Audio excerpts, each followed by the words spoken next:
Hello and welcome to the Quiver channel. I'm Jason, your host, and I'm on a mission. I had the urge to eat some steak. I don't have any steak, and to order steak from a takeout is going to cost too much. But I have enough money in my pocket, about £10 in change. So I am going to go on a quest. I am going to Tesco and going to buy some steak. Yay! That is the plan. So we're just going to head over. And as we go over there, I'm going to explain and talk about my mobility scooter, because sometimes a certain little algorithm on YouTube throws my videos towards... Ooh, looks like there's something going on there. We've got fire engines and everything over there. I don't know what. Let's go have a little nosy. Meep meep. Yep, definitely looks like a fire of some kind must have happened, because that's a large amount of flashy lighty thing. Anyway. In fact, we can go around this side. So, I'm getting distracted again, aren't I?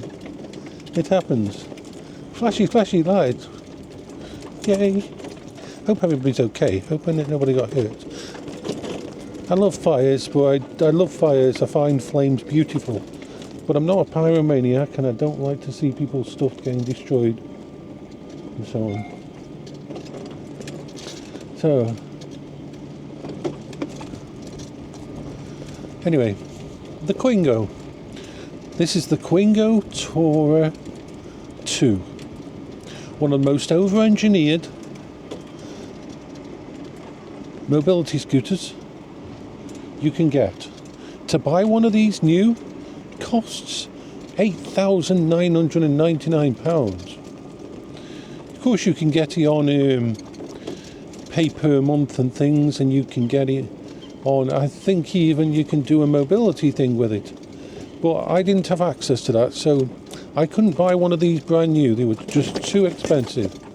So instead, I sold a couple of items in the house and bought a second-hand one. I took a chance on eBay and bought one from there, hoping that I could basically rebuild it if it was faulty.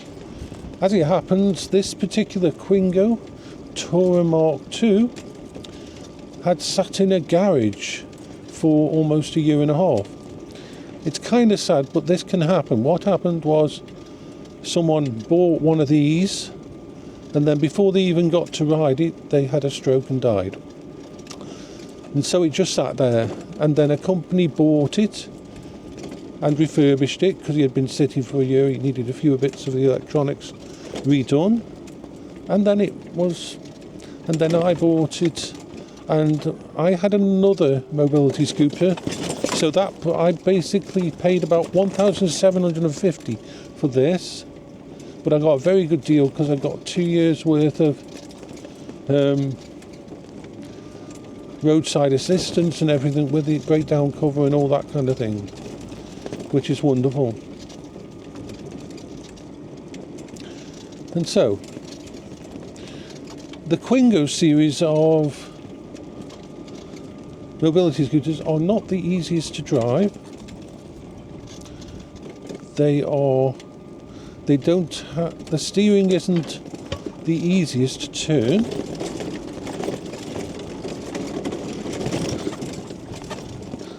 They have 3 wheels at the front. This means that it's very stable. To the centre steering wheel and 2 other wheels on an axle, which means that it's got the manoeuvrability. It can turn on its own axis, basically. So it's got the turning ability of a 3-wheel scooter, but it's got the stability of a 4-wheel scooter because of those extra wheels, one on either side. It has, I believe, a 900 watt brushless 4-pole motor. Not 100% sure on that, 900 or 650, it's very powerful. And it kicks ass, it majorly does. It is what is called a Class 3 vehicle. A Class 3 vehicle can go both on the pavement at a maximum speed of 4 miles an hour, on the road up to a dual carriageway, although I'd never take this on a dual carriageway, at up to 8 miles an hour. And it can go inside shops. Now, it is an amazing piece of independence for a disabled person. It is my mobile safe space. It has a wonderful set of automatic brakes. Basically, as soon as I take my finger off the acceleration lever, it will stop itself. I don't have to use any kind of brakes. I'll wait to go over there.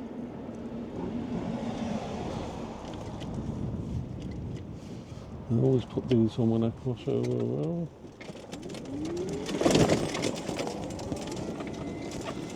And the stability of it is absolutely amazing. I also have the canopy, which is built on a steel frame, so it's actually quite strong, which means it's an all-weather mobility scooter, which in the winter, in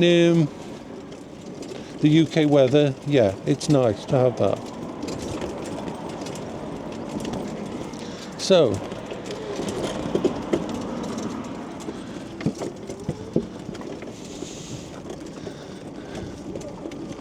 it has a range, if the batteries were brand new, of 55 miles an hour, miles and not miles, which basically means I can go anywhere within Stoke-on-Trent easily. I don't have any range anxiety with this because it just takes me wherever I need to go.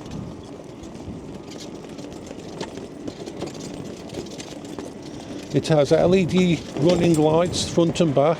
My back ones aren't turned on at the moment, and one day I need to get them fixed. Basically, the plug inside has just come off for the back white LED lights. The front one LED lights work, and the night running lights, the red lights on the back, work fine.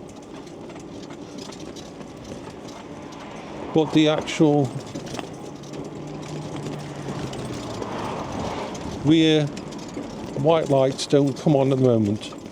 And unfortunately, to get to the battery box where the thing is, we'd have to take off the entire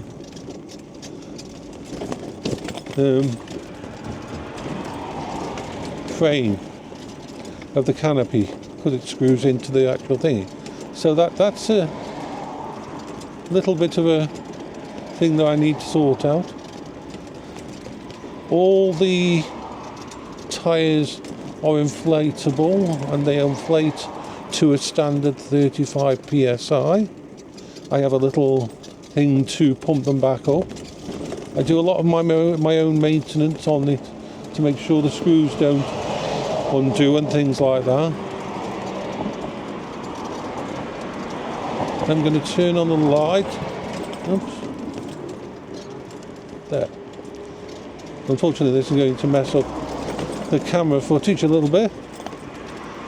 Well, you'll understand why.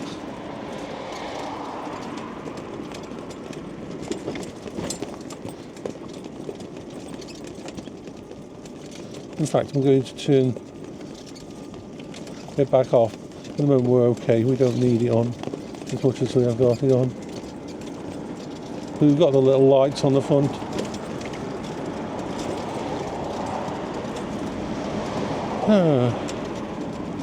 It's my baby. It's my mobile safe space. This is my home away from home. I have a backpack on the back of the seat that has basically lots of bits and pieces to keep me safe while I'm out here. Because remember, I can't leave my mobility scooter. I am stuck on it. I can't step away from it.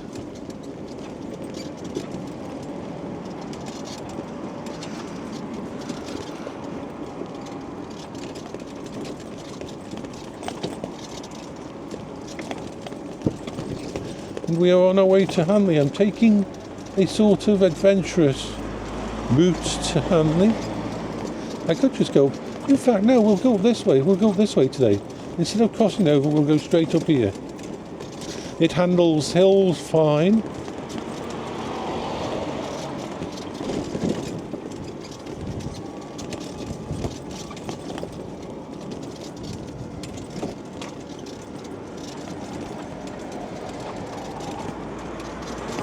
And I am very, very happy with it.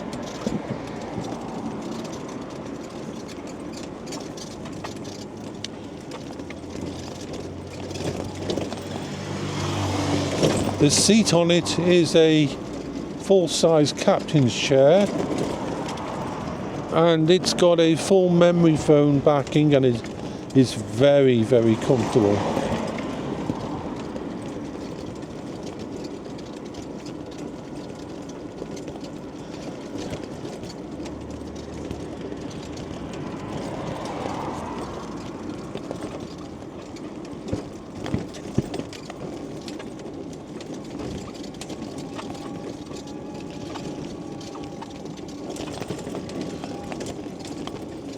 I would go into Lidl, but I don't know the place, and I don't know how easy I'd get around it. If I'm gonna, this Lidl is new, and so what I'm gonna do is come on my other mobility scooter.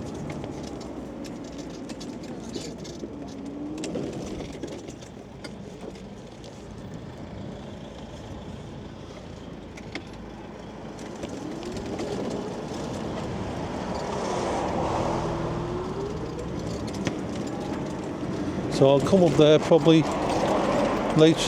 I like having a different place to Tesco just to have somewhere, so I will test out that place, but not when I don't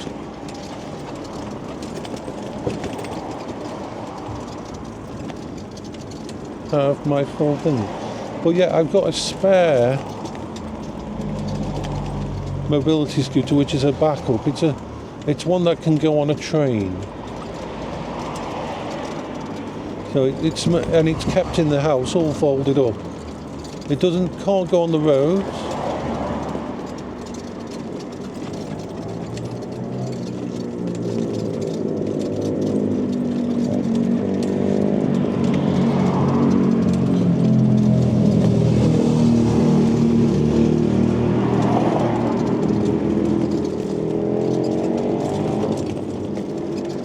Now we're going to cross over here.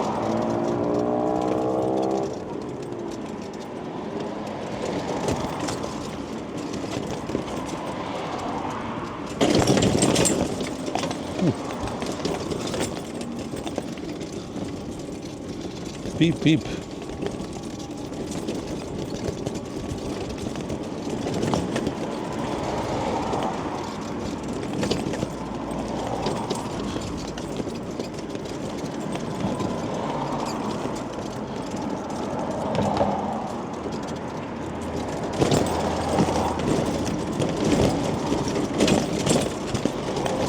On our way up this hill.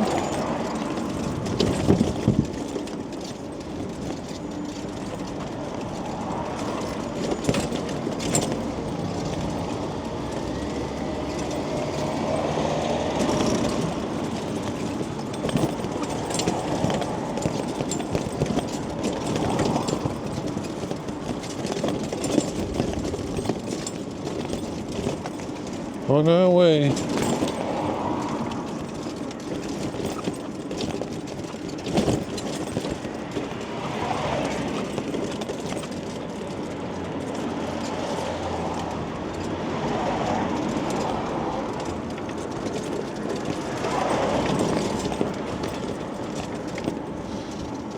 The pavements in the UK are not the best.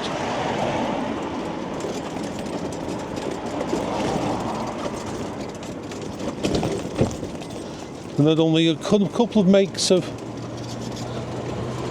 scooter like this that are really good for going around. The first is the other one I've got, the Pride. Even though it's a smaller one and only meant for pavement, it does have enough speed in there to go where it needs to go.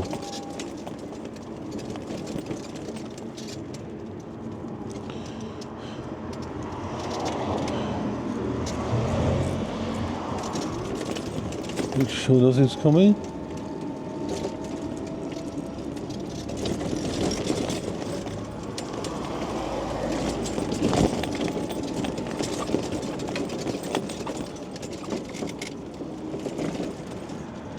Cross over here, get up into town and then go down to Tesco.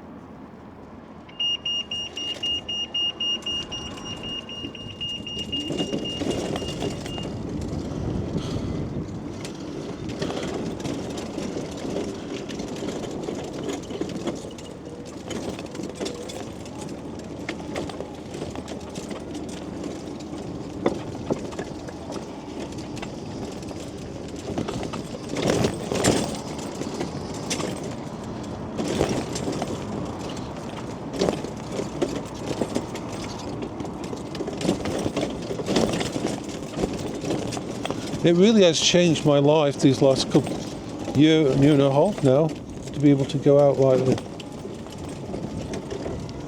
Because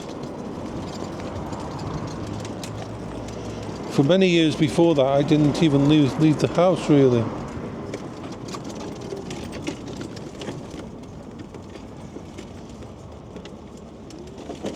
No one's coming, so I'm going to cross over.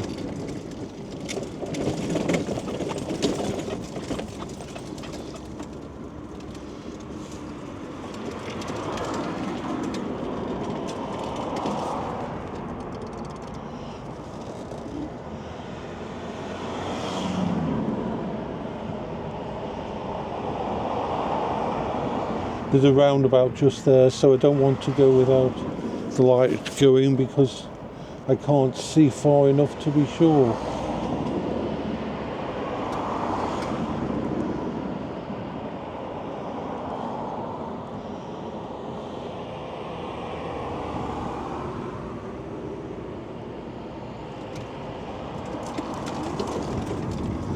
And up we go.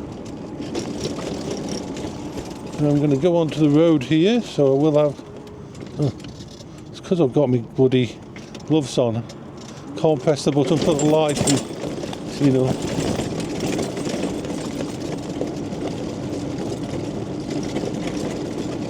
Alright.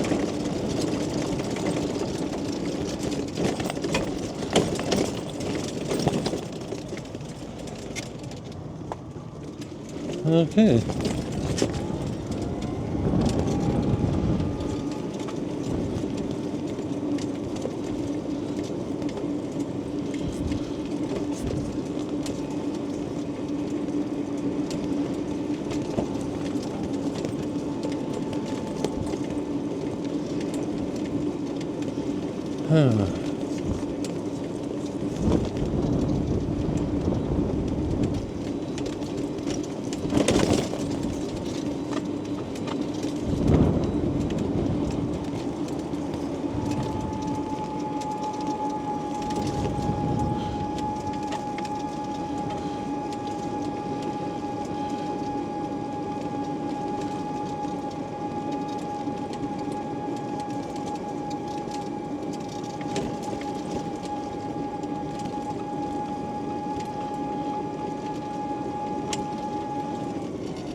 Let's get back onto here.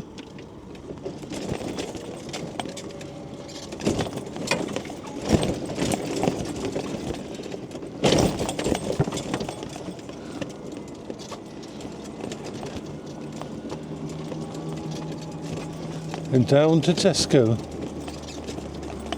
Beep beep. Now I'm going to stop this video because it's going to thingy again, so bye bye for now. I'll probably do another video on my way home from Tesco.